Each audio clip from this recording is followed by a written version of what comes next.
नौकरानी एक घर के लिए कितनी जरूरी होती है, आइए देखते हैं। अरे बहू, ये देख, सारा साबुन बर्तन में रह गया। ये नौकरानी कोई काम नहीं करती, गंदा काम करके चली जाती है और ढेर सारा पैसा ले जाती है।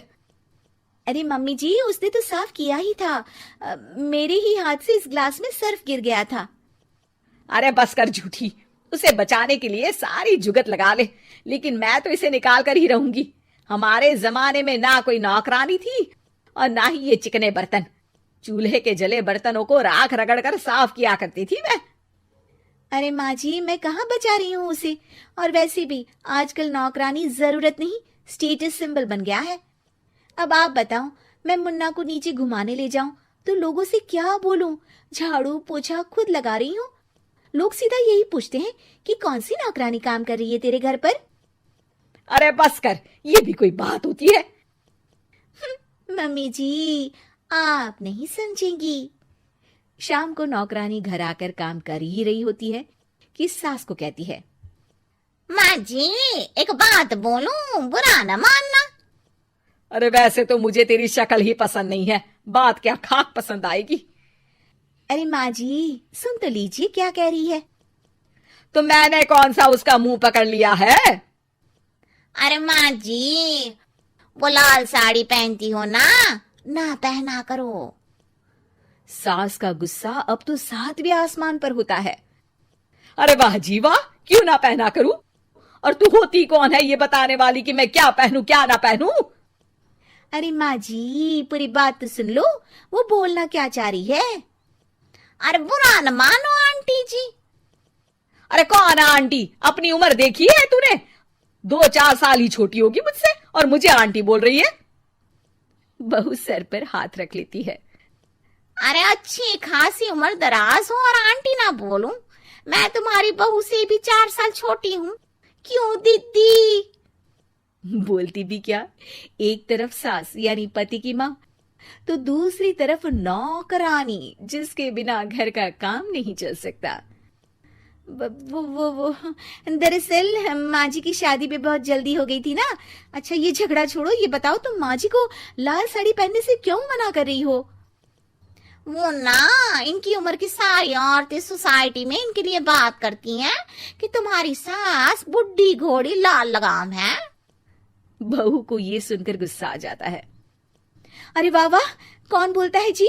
खुद क्या है यहाँ की औरतें, बाल सफेद लेकिन टाइट जींस और कोई कुछ भी पहने। अरे पहनना हमारा निजी हक है, किसी को कुछ हक नहीं बनता कि वो मेरी सास के लिए कुछ बोले। मैं आज ही जाकर माँ जी के लिए लाल जींस लेकर आऊंगी, फिर देखो कोई क्या बोलता है। अरे चुप लाल जींस। अरे सुन नौकरानी की बच्ची, जाकर बोल दे उन लोगों से कि उन लोगों की तरह मैं उड़ती नहीं फिरती हूँ घर बार छोड़कर। अपने बच्चों और नाती पोतों में मन लगाती हूँ, ना कि सारा दिन ताश के पत्तों में आंख गड़ाकर 3 पत्ती खेलूं। नौकरानी वहां से चली जाती है। वैसे बहू, नौकरानी के क्या फायदे हैं ये तो पता नहीं, लेकिन सबसे अच्छा तो ये कि पता चल जाता है कि कौन किसके लिए क्या बोल रहा है। सोसाइटी में तेरा नौकरानी रखने का इरादा बिल्कुल ठीक था। अगले दिन उन लोगों के घर की बेल बजती है। बहू दरवाजा खोलती है कि सामने कुछ औरतें खड़ी होती हैं। अरे बहू, कहाँ है तेरी सास? बुला जरा। अरे बहन जी, आप सारी एक साथ आइए आइए, कैसे आना हुआ?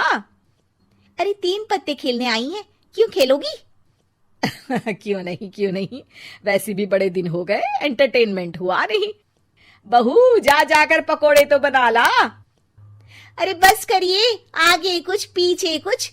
वैसे तो कहती है कि परिवार पर ध्यान देती है, हमारी तरह 3 पत्तियां नहीं खेलती। हमने कौन सा परिवार छोड़ दिया? सास सक पका जाती है। अब ये किसने कहा? मैं तो कहती हूँ कि मैं भी थोड़ा बाहर निकलूं। आपने ही तो कमला नौकरानी से ये सारी बात की थी। सास और बहू को अब सारी कहानी समझ आ जाती है कि सोसाइटी की औरतें क्यों भड़क रही हैं। माफ करिए आंटी, मैं छोटी हूँ, लेकिन फिर भी पहले तो आप लोगों ने माँ की लाल साड़ी का मजाक उड़ाया था ना। हाँ उड़ाया था, लेकिन उससे पहले तो तुम लोगों ने हमारी जींस के बारे में बात की थी। अरे क्यों ना पहने हम जीन्स, तुम्हारे पैसों की थोड़ी ना है। सास और बहू सर पकड़कर बैठ जाती है। देखा बहू, ये खेल कर गई तेरी नौकरानी, यहाँ की बात वहां तो वहां की बात यहाँ।